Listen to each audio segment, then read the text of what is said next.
Whenever we come for these community outreach programs, there are a number of benefits because the radio is there to serve the people.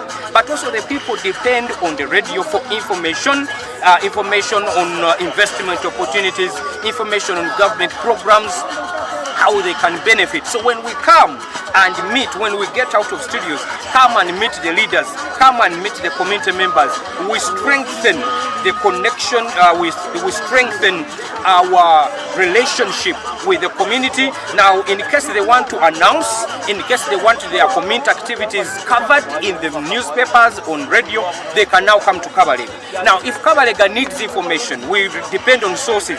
We know whom to talk to. We know the chairman now, we have physically met the chairman. We know the town clerk, we have physically met. We know the health inspector, we have physically met. So when this interpersonal relations, when we come out and bridge these interpersonal relations, they help the radio to serve the community better because we are serving a community that we understand very well.